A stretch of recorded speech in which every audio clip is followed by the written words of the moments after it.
country fiddler. He said, would be. You know, he said, I'm not a good one. And he also said he picked the banjo. Yeah, I never heard him play, but when Art and I made that record in California, I think he was playing the banjo then, frailing it. Not bluegrass or anything. Oh, I can't think of anything else that I need to ask. Let's see. Well, yeah. Well, I can't think of anything here. I've worked dig out all that smooth over. When we lived down there on the farm, of course. You were teaching, weren't you? Yeah, we moved back down there and rented a little farm, $30 a year. Gosh. It wasn't modern. Had outside facilities. And Paul came, I think, every day. And they played, and they played, and they played. And one day I had put a pot of beans on to cook. And I told Lonnie I had a wood stove. And I said, now there's plenty of water in my thing. And I'll just leave heat in the stove. And you just kind of watch them so they'll be cooked when I get home. So when I come home, he said, I said, did the beans get done? And he said, did you know them beans has got worms in them? And I said, why, they have not. He said, well, come here and I'll show you. You know them beans, when you open them up, sometimes they've got that little sprout. Oh, yeah, a little sprout in it, yeah. He thought it was Oh, that's worms. Well, now, when was that after he played at St. Joe, when you were living down there and you were teaching and he was playing during the day on that little farm? When was that? You were married then, of course. Yes, I mean, but that. Yes, that was before he teamed up with Roy. I think. Yes, I'm sure it was. See, him and Roy didn't get a job together for we lived there and I taught school. And then we bought a grocery store in Brookline. And then is when we sold it and he teamed up with Roy. Oh. That was in the 30s, I guess. Yeah. When were you married? What year were you married? I don't even remember. I've got it down on in the marriage. 30s, wasn't it? Huh? It was in the 30s, wasn't it? It had to be. Yeah. When was Jarrett born? 40. He was born in 40. Yeah, 1940. You've been married, what, a couple of years then, or? Oh, we've been married, oh yes, 5 or 6 years. So Jarrett was, so you were married around 34, 35, probably right in there somewhere.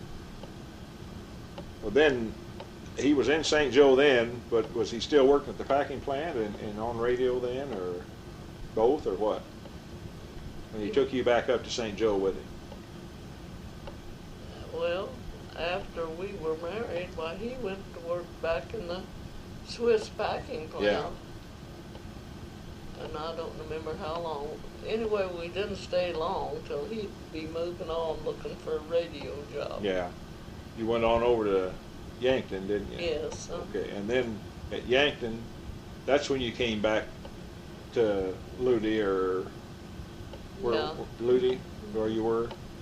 And that's, well then, when did you get the store at Brookline? Well, he's in there in between sometime, just about 6 months before him and Roy got the job Okay, together. all right. Okay, We had the little grocery store there at Brookline. wow. I didn't remember that. I'm sure he's told me that, but I just sure didn't remember that. Now, we didn't have Jared at that time. Yeah. Well, you had to like music to be married to a musician. The time that it requires, you know, I mean, the demands on time and everything. Now, after we had the store at Brookline, we went back to St. Joe. And one Sunday afternoon, he went over to someone's house that he knew, and he wanted me to go, and I said, I just don't want to go. And so he said, well, I won't be gone long. And when he came back, he had a name and address of a station in South Dakota. and he said, I met a guy over there at this house this afternoon, and said after we played, before I started home, he gave me this man's name and said he knew that they was looking for a fiddler of Lonnie's type, and said write to him and tell him what you do and tell him that I recommended that you write. And so I said, well, I can't write that. And Lonnie said, no, you can too. And he told me what to write, and I wrote the letter. And the next day, I guess it was, well, he got a telegram to be there to go to work. Well. Someone said his first telegram he ever got. So that's when you went up there, and then you, when I get this kind of roughed out, I'll read it to you again to make sure, you know, I don't get anything wrong or anything on it and everything. That's a lot of years ago I'm asking you to remember here. And all the moving around and everything. It's hard to keep it all straight. Well, I may think of some more things, and when I come over with him, I might ask you. But I better probably be heading here. I didn't want to keep you too long here and everything. It won't bother me. I mean, my brain is limited anyway, and I tell him I've got a one-track mind. You still going to your church? Same way. How's your new preacher working out? And oh, he's doing all right. It's just not like turn this off here. this preacher. That's where I heard the preacher then. I knew there was one in your family somewhere. That was my mother's dad. Okay, I knew there was one. And he was very, you know, dedicated Christian man, and they all knew it. And there was some boys that had been creating a disturbance at a revival he was holding. And there was two of the boys that had been doing it. And so the constable, they had the constable came, and he arrested one of them, and while they was making the first arrest, the other one ran off. And he turned around and handed my granddad a gun and said, you keep the gun on this one so he don't get away while I go get the other one. Well, they knew that Granddad wouldn't shoot him, see? And so he just got a chance and started running.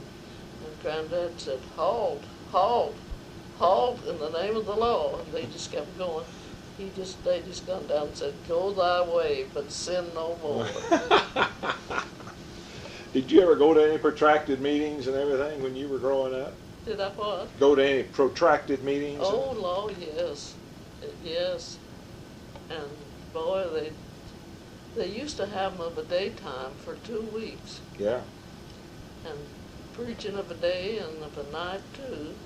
I went to them. That's sometimes the rowdies would use that as an excuse to cause problems, wouldn't they? They went to church to get drunk. Yeah. Gosh. Lonnie, the way the schoolhouse, they preached in the schoolhouse, see, and the back of the schoolhouse was back about, I imagine 7 or 8 feet until the seats started, you know, and that made a space back there for them to stand. And them boys would be drinking and you know, just back there having a big time, and they bothered the preacher. Yeah. And Lonnie said he had squatted down on his knees and was talking to some other fellow. And he said, I noticed everything got awful quiet. And he said, I turned around and looked and said, the preacher said, when that young man gets through back there, I'll go ahead with my sermon. Oh, gosh, I've heard a lot of stories about things that were done while people were at revival meetings. Of course, a lot of them are made up, you know, like switching babies in the carriages, you know. And but Mona's granddad told me about cutting the harnesses, you know, and that kind of stuff. And putting molasses in their saddles. They used to do that. Gosh. Listen, I better go on here now and let you go, and I've got some things to do too. And we're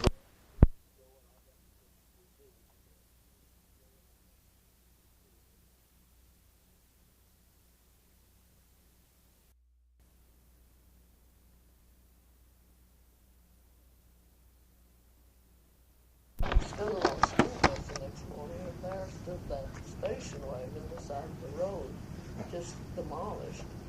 And he wrote about that in one of his essays. And just as though that his friend was killed, and the teacher gave him an A over this. And down at the bottom she wrote, "Garrett, did this really happen?" Well, he must have done a good job of writing that. Let me find that stuff here. Right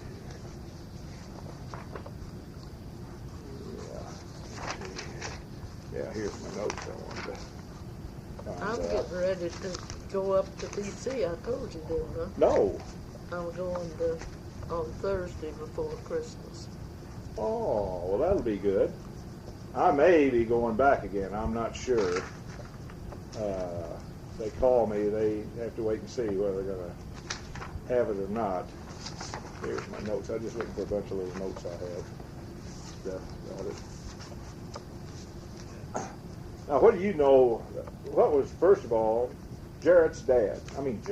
Lonnie's dad, Jarrett Robertson. You know where they came from? Did he move into the Ozarks, or was it his father, Lonnie's grandfather, that settled here? Or? They lived down here by Seymour. Yeah. But did they come, or had they lived in the Ozarks a long time, or do you know? Well, I know, where did they come from? Do you know where he's... originally. What I'm looking for is the music tradition, because it came with them, evidently. But you don't know where they... I don't know where else in the United States they came from. Now, another thing that I want to try and find out, he lived in Seymour, evidently, at the same time Cyril Stinnet's dad lived there, in that area, right there around Fordland and Seymour, that little area. And I finally have located Cyril's sister lives up, I got the little town up in North Missouri, but I hadn't been able to... Oregon was, yeah. Well, I know this isn't Oregon. It's close. That's where Cyril lived, but she's close to it, some other little town. And it'd be interesting to know if Jarrett Robertson and Cyril's dad ever knew each other. I don't have any idea. I wouldn't either. It'd be interesting to see, just because they were both fiddlers. Cyril's dad was a fiddler too. Oh, he was? Yeah. And so they lived right up in that same area right there, Seymour and Fordland. They're all right close together there. Well, Lonnie said his dad, he remembered him saying to him, "Why don't you go get my fiddle?" He had an old fiddle, and Fred, his oldest brother, had took it home with him. Said, "I believe that you can make a fiddler," told Jared's dad. Yeah, Lonnie told Lonnie that. Well, when do you think Lonnie started playing? He was about 14, 15, somewhere in there. Maybe 16, I doubt it, because he went to St. Joe when he was 14, I think. Gosh, you wouldn't think of that nowadays, that young, but you had to eat, you know.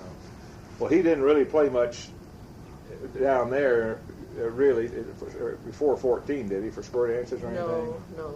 It was really when he got up to St. Joe. Of course, years later is when I learned that's where he learned a lot of the tunes that he brought back down here.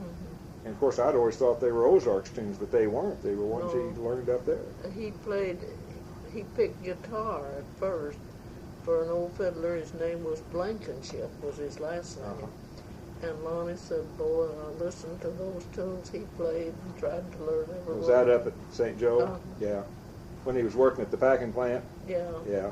And on Saturday night, he played for dances with this old man Blankenship. And get $3 a night. Wow. Well, when did Tilford go up with him when he first went? Did those two go together, or did Lonnie go first? Do you remember? When where? Up to St. Joe. Tilford went with him up to St. Joe, didn't he? No. Oh, he didn't? No, Tilford didn't go up there for several years later. Oh, it was later. Okay, that's right. I didn't know when that was. Well, he was in St. Joe quite a while then, wasn't he? Yeah. He went when he was about, well, I'd say 15, and he was still living there when we got married. He is 23 when we got married. Well, 10 years. Now, how did you know him? Had you known him? Did you live close to each other, didn't you? Or? Long Run and Ludi is close to each other. Yeah. They're just communities. And his sister married Jesse Griffith there close to where I live, and traded with my dad. And she got sick, and he got to coming down there and bringing his mother to, visit his sister, who's, well, it was more in her head than she was sick. Uh-huh. But anyway, she was sick, bedfast. And I just got acquainted with him from coming down there. And of course, Dad and Mother thought he was great. Every time he'd come in the community, we'd have music parties till they found out that we was interested in each other, and that was a no-no. Yeah. And they tried to stop it. In fact, they finally just wouldn't let him come to our house. Yeah. And this Paul Jones, he'd write a letter and send it to Paul, and Paul would bring it to me. Now, Paul and Telford and Alton, your cousin? Yes. Yeah. You were Jones. Now, your dad, was he also a preacher or just a storekeeper? He was a storekeeper. He was just a storekeeper. Now, was it Lonnie's dad? No. Lonnie's dad wasn't a preacher either, No, was he? No, Lonnie, my dad was far from a preacher. What did Lonnie's dad do? Farm or? He's just a farmer. Yeah. Cattle, you know. Does Lonnie still have any cousins or brothers and sisters still living? Jessie Sylvie's his cousin. Would she have been a It's a Robertson? man. Jessie's a fiddler. Oh, Jess, yeah. Jess Sylvie. Jess, yeah. Oh, I didn't know that. Yeah. You know, and Lonnie are cousins.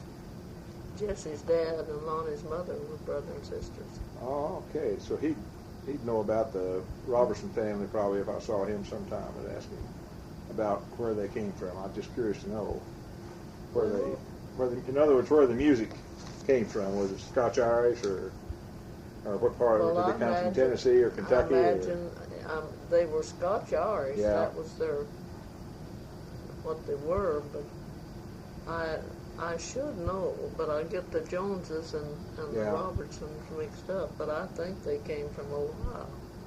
Ohio, well. Huh. That's east. Yeah, well, that's north though too. Of course, southern Ohio is country. In other words, kind of like just above Kentucky and everything there, those states. What now? Your folks, had they been there a long time in the Ozarks, or? Oh yes. My granddad had a country store there. At Ludi? At Ludi. And the same old building that he was in, then when he retired and passed on, why, my dad had the store. And he moved it. They put the new road through, and he moved it. It was south of the highway, and that was never heard of down there, moving a building. Yeah. But they had a man come down there, I don't know where he's from, and moved the store up on the highway, and it's still standing. Well. And it's just there on the highway, and Where is it from the church and the graveyard? it's west.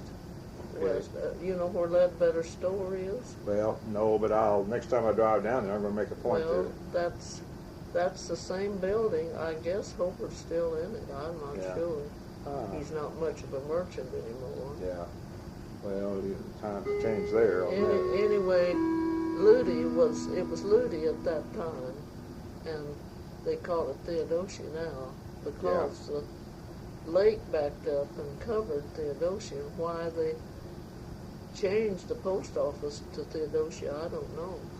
Well. Unless they thought that since the boat dock was Theodosia that it might help, I don't know.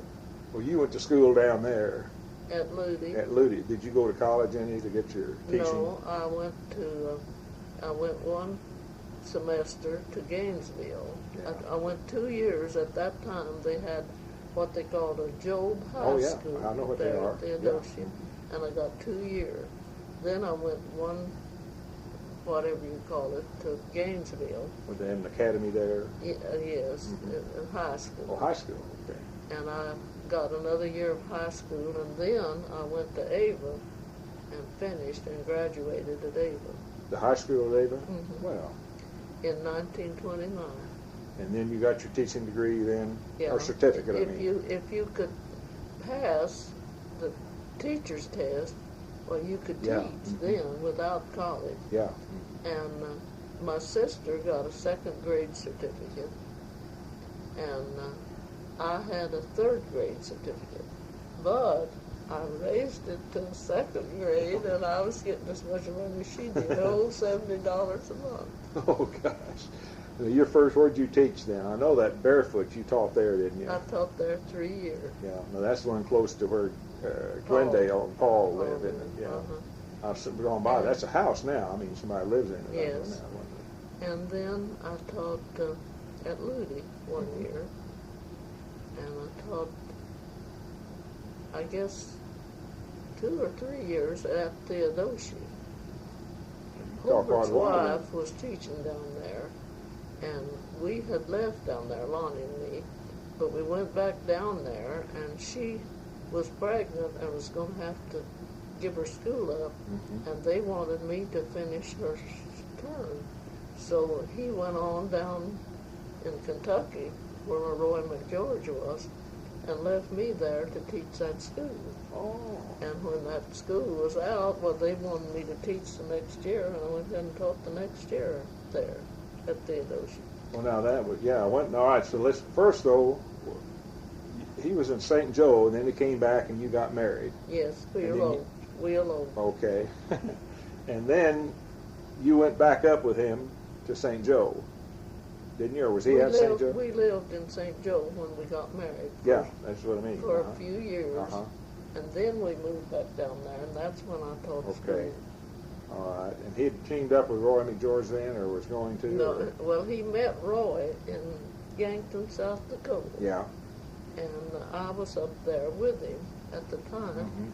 Then we moved back down there, and that's when I started teaching school, and I was making more money than he was. Yeah. Well, he went over to Kentucky then with Roy, or with met Roy. Went over and got with Roy, and they went up to St. Joe and got a job and went to work. And then when school was out, Lonnie come and got me, and I moved up to St. Joe with him. Oh, what? Lonnie was not, I thought Lonnie went from St. Joe to Yankton to work. Well, he was working in St. Joe, in the packing house, but he went to Yankton to work. That was his first radio job. Yeah, that's what I thought. Yankton. Then later. Now, is that where he met Roy McGeorge in Yankton? So that's when they teamed up, wasn't it? In Yankton? In Yankton. And when he went to Yankton, did you come back down to? No, I went up there to Yankton. You went to Yankton with him. But it's after that. Okay, went that's down what I was home, getting. And then he went down and joined up with Roy down in Kentucky, I believe, Irvin, Kentucky. They both went, but they were partners then, weren't they? They started out looking for work together. Yeah, okay. And they looked all around down in there, and went down to Texas and made those transcriptions, you know. Yeah. And then, by that time, they had their name established, and they went to St. Joe, and they hired him at KFBQ. So he went to St. Joe a second time, didn't he? Yeah, different times. Well, when were they at Lincoln? Huh? When were they at Lincoln, Nebraska? When were you all there? That's when Jarrett was born, wasn't it? No. Jarrett was born in Nebraska. That's what I mean, Lincoln, Nebraska. Yeah. Isn't that where you were, in Lincoln or Omaha? Which? No, that was in Lincoln. In Lincoln, that's what I thought, yeah. That's where he got in a little problem and lost his job. He and Roy both did, didn't they? Got drunk. Yeah, he got in a fight with the announcer or something, he told me. Say, something too, at Yankton, was it at Yankton when the act before him was, on TV, the band leader in his band, Lawrence Welk, yeah. That was at Yankton, wasn't it? And his program was in front of Lonnie's. That's when he was first starting out, too. And I'd go up there and sit out in the room where the audience is and watch Lawrence Welk. Yeah. And they had another act they called the Rosebud Kids. And all they did was have this one program a day. Yeah. And then they'd come in to the station and do one program, and then have dances around, and they'd plug their dances on their program. Yeah. Well, now, didn't Roy McGeorge get in trouble with, what was that, trumpet player that was with Lawrence Welk or something? I don't know whether he played the trumpet player, or anyway, he was in Lawrence Welk's band. And the last time that I heard him thing said, Lonnie said one night here that he was on this On the program? program. I'll be. And he just beat the face off of Roy. That's what Lonnie said. Or you may have told me that. I don't remember who was it. Well, now, when you were the second time in St. Joe, that's when you met Uncle Bob Walters, wasn't it then? Was it in St. Joe? I don't know whether we met him there or not, but it probably was. He used to come and visit us every little bit. And when we moved to Springfield, we lived out here on South 4th. Him and his wife, I think, he had brought his wife, came out there and visited. Yeah. And they'd set up and just play and play and play. And Casey Jones, did you ever hear of him? Oh, yeah, sure. He That's used- Lena's brother, isn't it? Yes, Yeah. Lena Hughes. We used to visit Casey and his wife. And they came down here to visit us and after we were working at KWTO. Well, I think I've pretty well got your sequence of jobs from that Charles Wolf article, you know, like Siloam Springs and West Virginia. You were there one time, wasn't it, or somewhere? We were either in Virginia or West Virginia. West Virginia, I think it was, wasn't it? Harrisburg. Yeah. No, Harrisonburg, wasn't it? I don't know. It's. I think he's got that in that article, though. But I want to check into that Cyril Stennett thing just to put that in there. But I'd say Lonnie's really learned more from like Uncle Bob Walters. Yes. Now he and Casey Jones kind of traded off. Well, I think he told me that he and Bob Walters traded off too. That Bob Walters would learn tunes from him and vice versa. He learned. Oh tunes. yes, Mhm. definitely. But Casey Jones played at KF&F in Shenandoah, Oh, and he would come down to St. Joe and stay maybe a week at Lonnie's place, and they'd just sit up all night and learn tunes. Casey and him. Yeah. But Casey was a good fiddler. Lena never could fiddle. No. Well, Lord, I tell you that Jake Hughes scared me to death. I think that's the meanest looking man I ever saw. Do you remember him, her husband? Oh yes, Jake. I know Jake. Gosh, I only He saw him was about a- 3 or 4 times, but boy, he had just kind of gray eyes, steel gray eyes. I mean, I don't remember ever seeing him smile. Yeah, I'm sure he did, but Well, heard a lot of stories about him, how he pushed He- Lena in on things. And, oh yeah, and let's see, what was that other woman's name? Lucy Pierce. Did you ever hear her No. fiddle? Boy, he just all but insult her because she was a better fiddler than Lena was. Oh, gosh. What else did I think about? Well, Oh yeah, Jake Hughes, he's something else. But Lena's a pretty nice person. I wonder, is she dead or do you know? No, she's 93 or 4 years old now. No, I heard somebody had visited her not long ago, and she can't. She really can't play the banjo anymore because she has arthritis. But they said she still gives it a try, you know, and everything. And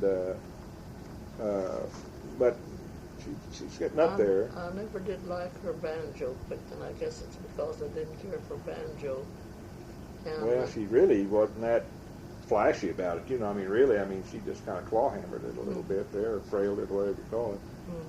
But I know one time in St. Louis there, I was just standing at the side of the tent for some banjo workshop they had, and she said, "Come on and second me." I said, "Oh, I can't do that. I haven't played with you, you know." She said, "Don't worry, I won't play a tune you don't know."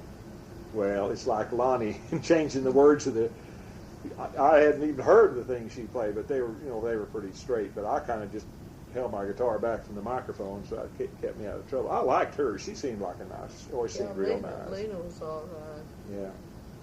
But she still, on that banjo, well, you can't stop a banjo. It'll just come through and nothing else will. It's the dominant in the group it's in. A banjo's going to dominate the sound by the nature of the instrument. You know, they're just going to do it. I tell you, the only person I ever heard that could play one softly when he wanted to was your good friend, Mr. Hunt from over at Pittsburgh. Oh, But Jack, he could play. I really think he's one of the best banjo players I've ever heard. I know. I remember Lonnie saying he liked his. And Kentucky Jazz. Did you ever get No. to know him? Well, now he was good after fiddle.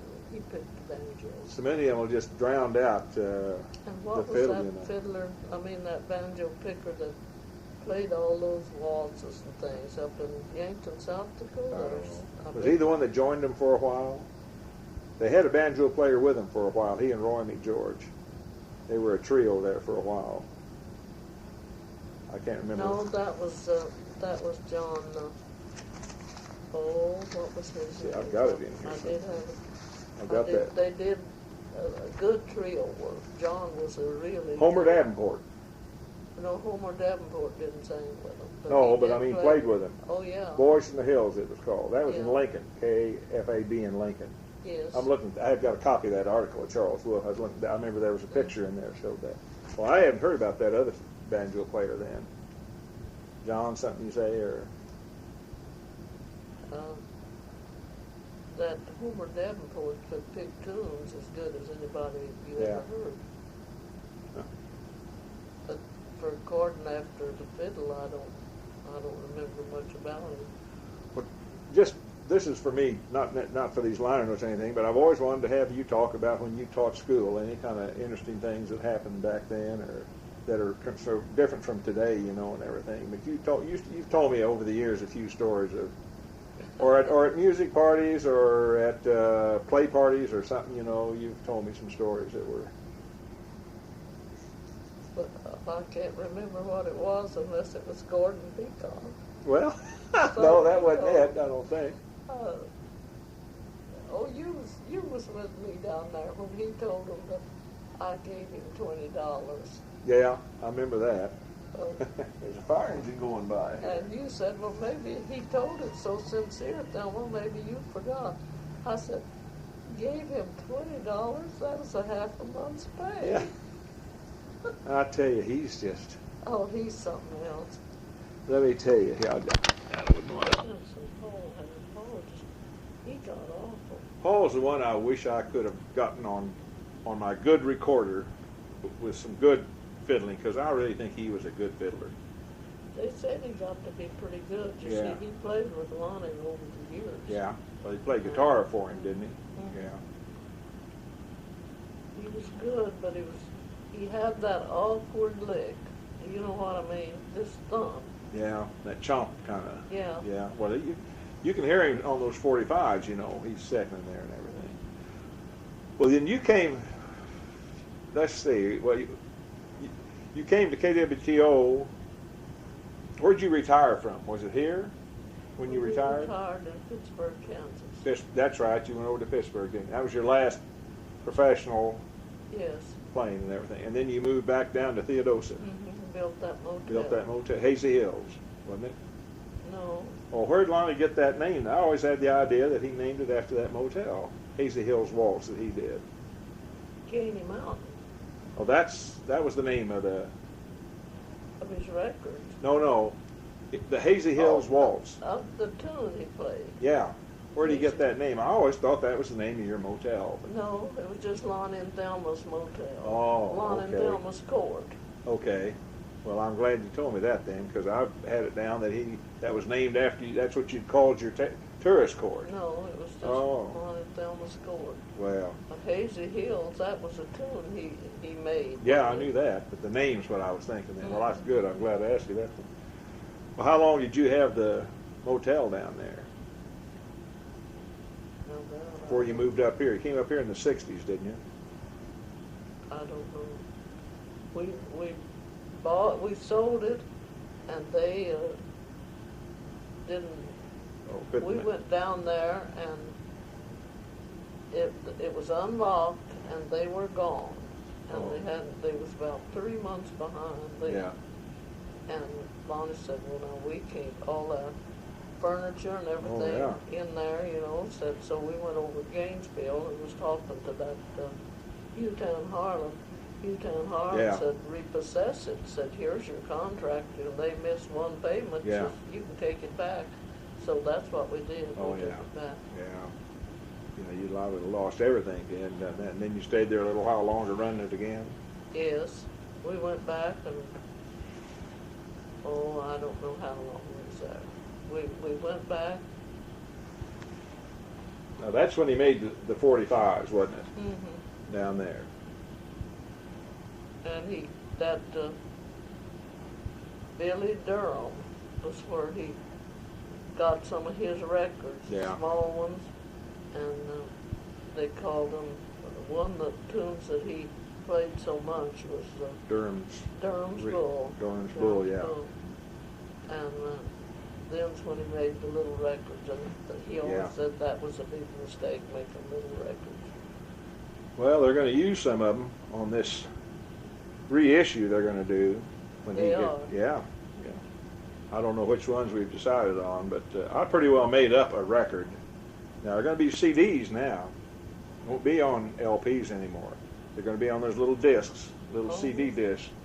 And then they'll also be, they'll have a cassette also go along with it.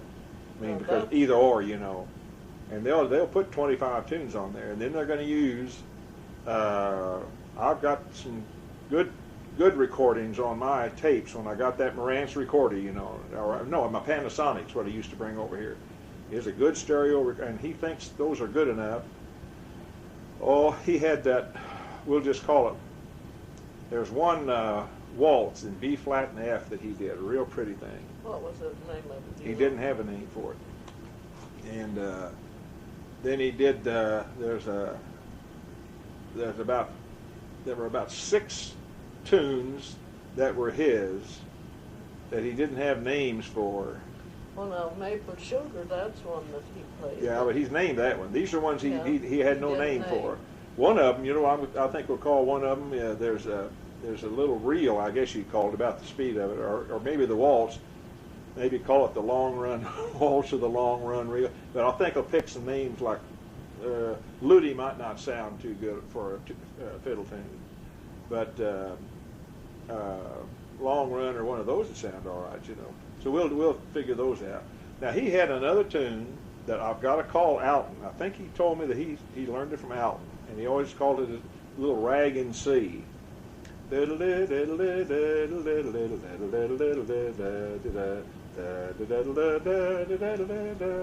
that one? You will when you hear it, because he played it a lot. And real cute little tune. I mean, it's a real catchy little tune. From Alton. He told me he did. But I've got to find out from Alton if he has any name for that, you know, because he never had a name for it. He just said that little rag and C, he called it. Mm-hmm. But I imagine we'll use maybe four of those, and then I know how many. There's 113 that he recorded commercially, either on the 45s or on those LPs. There's 113 different tunes. Now he took some of the tunes that he recorded Durham's Bull 2 or 3 times, and he did Angus Camel a couple of times, and he did I ever tell you that Art and I heard an old boy in Arkansas call that Angus Cattle? Oh, really? He said, "I'll now play you Angus Cattle," and it was Angus Camel is what it was, you know, that Scotch name. But you know, in Ozark County, HK and all of them call it Agnes Camel. It's just where people have heard it, you know. Yeah. It's no big deal, but I mean, it's always kind of funny to me to hear some of those other names. But those little tunes like that. In fact, when we decide, then I'll fill you in on what's all going to be on there and everything. But I've got. Did I tell you about one night? Something woke me, and he was up fiddling in the dead of midnight, I imagine. And I said, "Well, what in the world?" He said, "Well, I woke up and I was laying there," and he said, "I've been trying to remember that tune, a certain part of it," and said it came to me, and said, "I knew if I got up and played it on the fiddle, I could remember it, but if I didn't, I'd forget it in the morning." I do that a lot still, get up and write something down, you know, that I know I'll forget it in the morning if I don't do it then. Well, Where's my other foot? Yeah. That was the one it was. Yeah. That's a good tune. That'll be on there. See, that's one that he hasn't got that on any records. He does. That's one. I imagine what he'll do and what, well, I'm doing it, but he's going to be, we're both doing it really, because it's the first one I've produced. And I imagine we're going to try and pick tunes that people haven't heard, you know. Or maybe Lonnie has a particular style for a tune that they have heard, you know, and it makes it interesting to play. But it'll mostly be those tunes like that, and because he did some really good stuff in B flat. Some of those hornpipes he did, "Good for the Tongue" was not on. I don't think that's on any record. No. "Dead Level" hornpipe is not on any record, and he got that, I think, from Casey Jones. I think he told me. I imagine. And then I forgot well, what. That "Good for the Tongue." That's on one, I think, is it? Maybe not. No, I don't think "Good for the Tongue" is, huh? I don't remember how. Oh, he played that quite a few times. I've got that. I was able to pick out quite a few recordings to get a good one of that. Trouble on some of the recordings, of course, I never dreamed. These were just for me to learn. These tapes I made, I never dreamed we'd ever be using them for a commercial venture like this, you know. But the thing that I have on some of them, that they're good recordings, except there's that foot tapping, you know, and you can hear that. Yeah. But I'm looking forward to working with this boy. He's very